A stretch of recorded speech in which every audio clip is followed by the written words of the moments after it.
Oke teman-teman, salam jumpa lagi di acara Ngobras, ngobrol Ngobrol tentang tentang sastra. sastra. Ini episode yang ke-19. Teman-teman, saya selalu mengatakan acara ini diinisiasi oleh teman-teman Prodi Sastra Indonesia Universitas Pamulang yang tujuannya adalah untuk menginventarisasi novel-novel karya-karya anak bangsa, juga nanti novel-novel luar negeri. Bahkan kemarin sudah masuk ada beberapa novel Jepang, ada novel Korea yang kita angkat. Dan ini pelan-pelan kita satu-satu kita istiqomah bedah novel-novel Indonesia, mulai dari Balik Pustaka, kemudian nanti Pujangga Baru, dan seterusnya sampai novel-novel kekinian. Tujuannya apa? Tujuannya supaya kita bisa belajar dalam tidak hanya sejarah perkembangan sastra, tapi juga sejarah Indonesia. Juga bicara tentang budaya, adat istiadat, dan seterusnya. Dan pada akhirnya kita banyak pengetahuan yang ujung-ujungnya nanti kita akan menjadi pribadi yang bisa memanusiakan manusia. Karena sejatinya novel itu juga minimisis kejadian-kejadian yang ada di dalam masyarakat. Dan hari ini saya dan Mbak Ardila akan membedah novel yang judulnya Padang Bulan. Padang Bulan, karyanya Andre Hirata.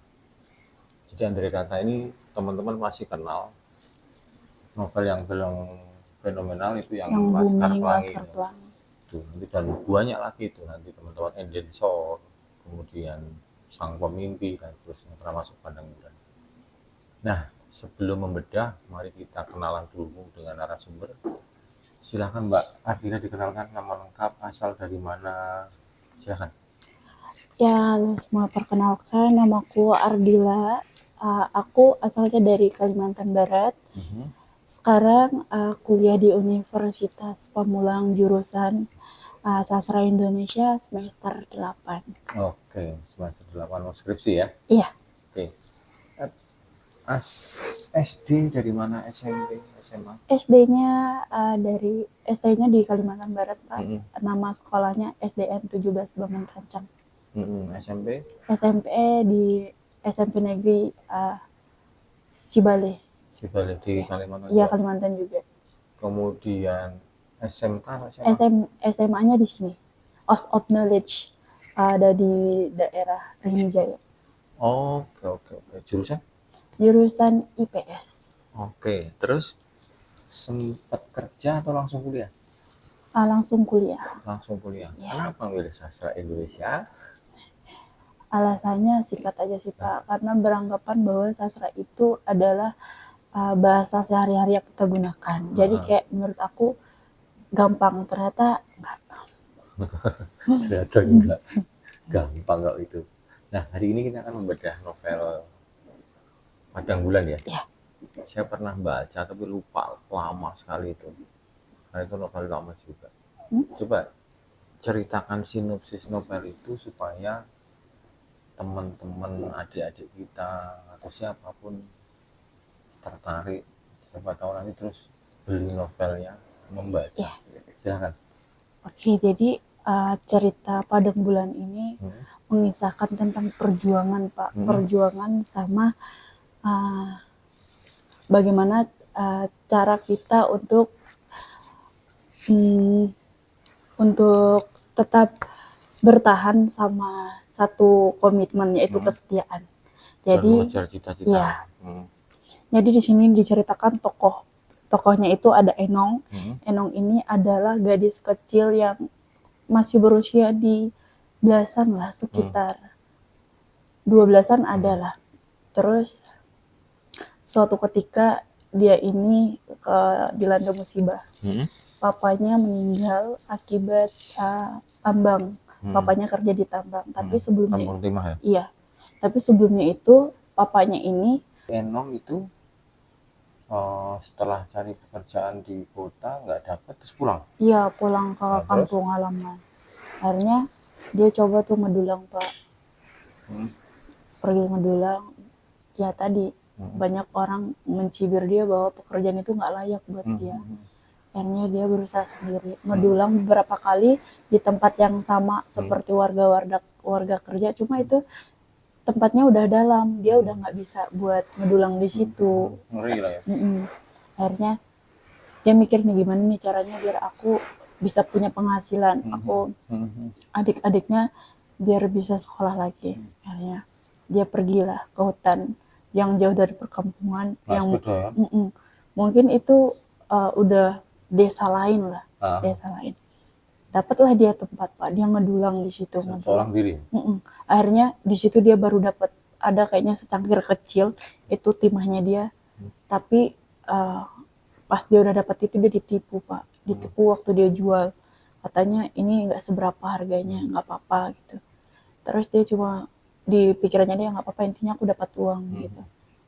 Udah tuh dia jual, dia beli makanan buat orang rumah, ibunya adiknya. Adiknya berapa? Adiknya 4. Terus? Habis itu udah dia beli, suatu ketika lagi dia diintai ternyata Pak, kok si perempuan ini bisa dapat itu gitu, dapat timah dari mana. Akhirnya pada kepo kan tuh para anak-anak jalanan, diikutilah dia. Kebesokan harinya dia pergi ke tempat itu lagi. Pas dia di sana nggak taunya tempat itu dilindungi sama warga di situ, kok tiba-tiba dia merasa ada hal aneh gitu. Ternyata benar warga itu tahu keberadaan dia buat ngedulang tempat itu. Akhirnya dia dikejar sama ada peliharaannya juga, anjing peliharaan buat ngejar dia. Akhirnya dia berusaha buat melarikan diri, dia bingung sampai di titik dimana ia bingung ambil keputusan jurang yang dalam banget. Ya dia nggak mau dong mati sia-sia, sedangkan dia juga mikirin keluarganya. Akhirnya dia terjun ke bawah, untungnya aja itu sungai Pak, bawahnya sungai. Akhirnya dia terjun, dia udah berpikiran nggak apa-apa dah mati, nggak mati itu ya namanya hidup. Terjun lah dia Pak. Pas dia terjun, dia nggak tahu kalau dia masih hidup, ujung-ujungnya nyangkut lah dia di batu-batuan. Akhirnya dia mikir dalam hati, syukur dia masih hidup. Syukur dia masih hidup. Akhirnya dia pulang. Dia cerita sama ibunya, cerita bagaimana hari ini, kejadian mungkin dia nggak mau sebenarnya cerita karena takut ibunya khawatir. Akhirnya dia nggak berhenti di situ aja Pak, nggak berhenti di situ aja, dia tetap berjuang buat gali timah, tapi di tempat yang dimana bapaknya sempat bekerja. Sedikit demi sedikit dia mencoba buat menggali, cuma karena terpicu sama impiannya dia kan tadi pengen jadi penterjemah. Dia kan suka belajar bahasa Inggris kan? Iya, dia suka banget belajar bahasa Inggris. Dia punya satu ide yang dimana ada warkop, setiap kali kayak ngumpulin kata yang berbasis bahasa Inggris diambil sama dia buat sebagai pedoman dia bisa belajar. Nah, dia belajar tuh dari sedikit-sedikit kalimat itu. Terus suatu ketika dia dapat kamus yang tadi bapaknya sempat pengen beliin, itu sebenarnya udah ada, cuma belum sempat ke dia. Akhirnya udah tuh dia belajar dari situ Pak, belajar dari kamus.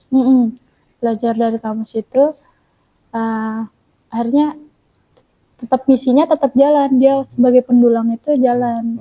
Nah pas setelah itu ketemulah dia sama satu masalah yang dimana menurut dia kayak dia terpuruk, adiknya harus berhenti juga akhirnya sekolah. Iya, sekolah karena dia kan nggak ada biaya. Terus yang tentang ini juga nyambung sama tentang perjuangan seorang laki-laki untuk mempertahankan cintanya. Namanya itu Aikal. Aikal ini adalah seorang laki-laki yang paling setia kayaknya, karena itu perempuan namanya Aling. Aling itu perempuan cinta pertamanya dia Pak. Dia udah banyak banget berjuang buat perempuan itu sampai dia melawan orang tuanya. Sampai dia kabur dari rumah, melarikan diri sama perempuan itu. Aling tuh anak Chinese itu kan. Terus udah tuh dia mikir demi perempuan dia rela buat ninggalin orang tua, melawan orang tua. dan pada akhirnya banyak hal dia coba, tapi ternyata si cewek ini sudah punya pasangan, dan semua usaha si Ikal ini sia-sia dong, sia-sia. Akhirnya karena si ceweknya udah punya pasangan, dia berusaha nih, aku nggak mau kalah saing gitu kan, nggak mau kalah saing sama pasangan ceweknya ini, cinta pertamanya dia. Akhirnya dia berusaha Pak buat bikin si Aling itu berpaling lagi ke dia. Dia berusaha mulai dari posisinya waktu itu 17 Agustus. Dia pengen ngalahin pacarnya si cewek ini, mulai dari catur. Habis itu badminton, banyak kegiatan 17 Agustus tuh sengaja dirancang sama dia biar lawannya tuh sama saingannya dia. Akhirnya dia tetap kalah, mulai dari postur badan, terus fisiknya juga dia kalah semua. Tapi dia gak gugur di situ aja Pak, dia tetap berjuang sampai akhirnya ada satu yang membuat dia terpuruk. Dia sampai beli alat peninggi badan yang pada akhirnya pengen ngebunuh dia sendiri, pengen ngebunuh dirinya sendiri, karena alat itu emang dari Cina kalau nggak salah. Dari Cina dia beli Pak. Dia pas habis beli itu dia bingung mau gunain alat itu kayak gimana. Terus dia menarik tulang terus di mana ya mau naruh tempatnya ini juga, karena dia gede kan. Dia bingung mau naruhnya di mana. Akhirnya dia pergi ke tempat pabrik yang pabrik yang udah nggak dipakai, dia naruh barang itu. Nah disitulah Pak dia coba buat berlatih gimana cara gunain itu alat, dan pada akhirnya berhasil. Tapi hasil dia sampai mau menghabiskan nyawanya di situ.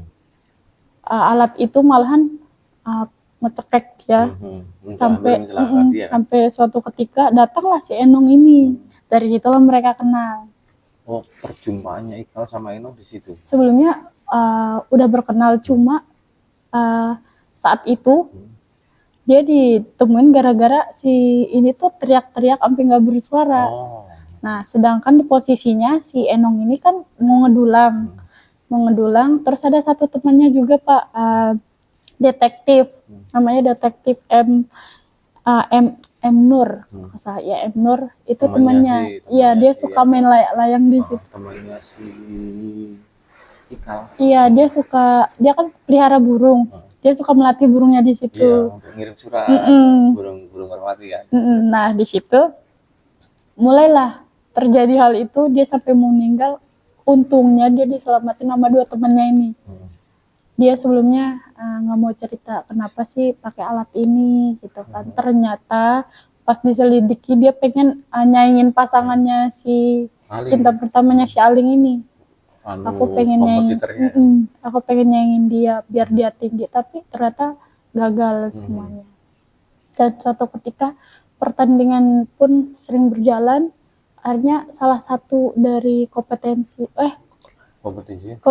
itu dia gagal Pak, si cowoknya ini. Tapi kan gagalnya bukan sama si Ikal ini. Akhirnya dia tetap dalam hatinya, aku nggak bisa ngalahin dia nih. Ya udah dia mau ikhlas, tapi dia tuh udah cinta mati sama perempuan ini, sama pacarnya si Aling ini. Nah setelah itu timbullah lagi suatu masalah yang dimana si Ikal ini pengen merantau, pengen ninggalin semua masa lalunya dia sama si perempuan itu di desa itu. Tapi ternyata nggak bisa, karena dia mikirin keluarganya juga. Mikirin keluarganya. Akhirnya mau nggak mau dia menetap di kampung itu, tapi dengan satu catatan, ya udahlah biasa-biasa aja gitu. Akhirnya dengarlah dia kabar bahwa si Aling ini udah dilamar sama laki-laki itu, si Zinar ini. Dia udah dilamar. Nah di situ dia makin putus asa Pak. Dia udah nggak ada harapan. Akhirnya udah dia memutuskan untuk mengikhlaskan. Ternyata setelah dia mengikhlaskan itu dan dia tetap satu pedoman bahwa dia tetap cinta sama satu perempuan. Bahkan sebelumnya si Enong ini kan punya guru bahasa Inggris, suka sama si Ikal ini, tapi si Ikal nggak mau karena dia tetap memperjuangkan cinta pertamanya dia, si Aling. Setelah itu udah tuh dia udah membuang semua harapannya dia, tapi di hatinya tetap si perempuan itu. Dia udah ikhlas. Pokoknya cintanya Ika hanya sama Aling lah. Terus Habis itu si cowok ini bawa lah si perempuan ke kampung halamannya. Bawa, disitulah dia, oh ya udah mungkin dia udah nggak bisa bertemu lagi. Ibarat kata kayak ya udah kehidupan dia memang mungkin udah ditakdirkan nama si laki-laki itu. Suatu ketika tanpa disadari, semua impian si Aikal ini pengen mendapatkan si Aling ini, ada jalan keluarnya nih Pak, karena posisinya ternyata si Junari ini tuh pacarnya si Aling ini punya pasangan karena perjodohan. Perjodohan mamanya dia menjodohkan dia sama perempuan lain. Nah disitulah si Aling ini mulai kayak kecewa terus kayak sia-sialah intinya. Terus suatu ketika dia dipertemukan kembali sama si Ikal. Dipertemukan. Terus dia bertanya, kenapa waktu itu kamu pengen pergi ke luar kota, nggak bilang ke aku, katanya dia. Terus kamu juga pergi ke kampung pasanganmu nggak bilang ke aku, katanya dia. Habis itu ya udah sama-sama harapannya hilang kan berdua. Otomatis kan mereka balik lagi, deket lagi tuh, deket lagi. Nah di situ di situ mulailah mereka berhubungan baik lagi sampai akhirnya si Jira ini menikah dan mereka berdua kembali bersama. Kalau si Enong ini, petualangan Enongnya gimana tuh? Si Enongnya ini petualangannya akhirnya dia bisa kursus bahasa Inggris, Pak. Dia dapat dari link apa gitu gratis. Jadi dia nyoba lah tuh masuk di link itu, daftar gratis. Akhirnya dia masuk, padahal sempat ditolak kan karena usianya dia udah tua dibandingkan yang lain. Cuman dia punya spirit kan? Iya, spirit dia punya keberanian kayak saya bisa belajar sedikit demi sedikit. Akhirnya dia bisa Pak. Akhirnya dia bisa buat belajar kursus bahasa Inggris itu. Terus? Setelah itu dia kembali tuh prosesnya dia sampai dia bisa bikin puisi. Ada beberapa puisi di novel itu yang mungkin sebelumnya dibikin sama si Ikal ini. Si Ikal karena tentang percintaannya dia. Tapi dirombak sama si Enong, sama guru bahasa Inggrisnya juga. Dijadiin novel yang berbasis bahasa Inggris. Gitu. Nah, si Enong sendiri mengalami percintaan nggak? Enggak Pak, dia nggak mengalami percintaan. Dia cuma fokus sama cita-cita sama keluarganya dia. Nah, setelah dia mampu berbahasa Inggris, tulis bahasa Inggris, akhirnya dia karirnya jadi apa? Itu tetap dia jadi memperjemahkan buku-buku yang bahasa Indonesia ke bahasa Inggris, cuma kayak gitu aja Pak. Karena kan dia juga mau lanjutin pendidikan kan udah nggak bisa. Umur juga kan. Kalau si Ikal sama si Aling akhirnya? Si cuma dekat aja, tapi belum ada jenjang pengen serius karena udah tahu kan pasangan masing-masing tuh kayak si cewek udah dihianati cowoknya, nikah bukan sama dia ujung-ujungnya gitu. Oke. Nah, di novel ini saya pernah baca cuma lupa lama, maksudnya udah lama. Makanya setelah Mbak Adi baca cerita, saya masih nyambung ingat-ingat itu. Akhirnya dari novel ini pembelajaran yang menarik untuk kamu apa? Tentang perjuangan hidup sih menurut aku Pak. Apa itu? Perjuangan hidup bahwa walaupun kita tidak punya pendidikan, tapi dengan kebatasan biaya ekonomi, tapi kalau kita berjuang, kita pasti bisa. Kerja keras pasti bisa. Pasti bisa. Mimpi-mimpi itu ya. Oke. Ada nggak quote-quote yang menarik ada yang Pak. Bisa kamu sharekan kepada teman? Dibaca enggak Pak? Ada nih Pak, satu quote yang bagus buat menurut aku. Kesuksesan tidak datang dari keberuntungan, tetapi dari perjuangan. Kesuksesan tidak datang dari keberuntungan, tapi dari perjuangan. Oke, maksudnya apa? Itu kan kesuksesan tidak datang dari keberuntungan. Kan banyak nih Pak orang-orang yang beruntung lah, yang kaya, lahir di keluarga kaya, yang ada kaya, tapi pendidikannya cuma situ aja karena dia udah nyaman sama situasi itu, akhirnya ya udahlah bodo amat. Tapi kalau kita yang punya keinginan, yang punya tekad pengen maju, ya udah, karena kita nggak punya, kita pengen gimana caranya kita bisa menjadi orang yang lebih baik. Buat katanya kayak mengangkat derajat orang tua lah gitu, keluarga gitu. Oke. Terus quote yang kedua? Terus yang kedua itu ada, semiskin-miskinnya orang miskin, lebih miskin orang yang tidak punya impian. Yang tidak punya mimpi? Iya. Oke. Apa maksudnya? Itu kan semiskin-miskinnya orang miskin. Kan kebanyakan orang miskin-miskin ini mimpi aja nggak berani. Iya. Karena perlu mimpi. Karena dari mimpi itu. Dengan punya mimpi, akhirnya kita tuh kan bisa mengejar impian itu, yang men-trigger kita untuk mau kerja keras, yang men-trigger kita untuk mau belajar kayak si Enong tadi. Iya.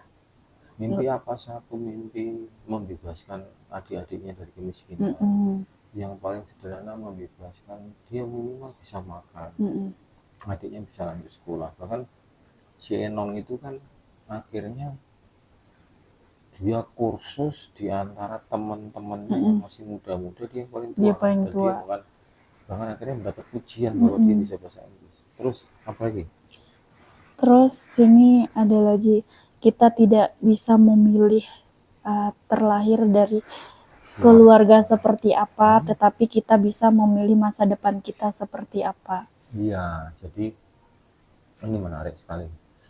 Ada banyak orang-orang di luar sana, anak-anak di luar sana itu tidak bangga dengan, bahkan dia suka menyalahkan Tuhan, menyalahkan orang tua. Kok orang tua aku kok kayak gini, enggak orang kaya, kenapa kok latar belakangnya hanya seorang apa gitu, misalnya sebutkanlah OB atau apa. Tapi yang penting itu dia harus punya awal dari cita-cita. Iya. Bisa mengubah itu. Impiannya itu harus diubah. Kita justru harus bangga dengan itu dan berusaha. Terus ada lagi nih Pak, yang panjang pendeknya hidup manusia, kita tidak boleh seenaknya saja mengambil ahli dan wewenang maut. Itu tuh kayak tadi yang di novel tadi Pak. Kan si Ikal ini pengen demi perempuan, dia rela melakukan segala sesuatu, bahkan dia nggak tahu itu bakal mencabut nyawanya dia. Membahayakan diri. Iya, membahayakan diri. Untuk berlatih, berusaha meninggikan berat badan. Terus terakhir ada satu lagi? Ada satu lagi. Tugas dan wewenang kita adalah hidup, berjuang untuk hidup, jangan karena masalah sepele sampai gelap mata untuk mengakhiri hidup. Oke, jadi teman-teman, kita ini hidup kadang-kadang dibenturkan dengan masalah. Masalah yang kadang-kadang malah, tapi jangan pantang menyerah, apalagi sampai ingin mengakhiri hidup atau bunuh diri. Karena itu hidup dan mati itu Tuhan yang atur. Ya. Iya Pak. Oke, terima kasih sharingnya teman-teman. Semoga apa yang disampaikan oleh Mbak Ardila ini memotivasi kalian untuk mencari novel Padang Bulan karyanya Andre Riata, dan banyak novel yang harus teman-teman harus baca, terutama novel Andre Riata mulai dari Laskar Pelangi, Sang Pemimpi, Endensor, banyak novelnya, Maria Markapu, beberapa yang sudah saya juga baca. Semangat skripsinya. Iya Pak, semangat. Kemudian jangan lupa terus membaca meskipun mau tidur, 10 lembar. Terus kalau bisa ya lanjut kuliah S2. Iya Pak. Thank you. Terima kasih Pak. Sukses.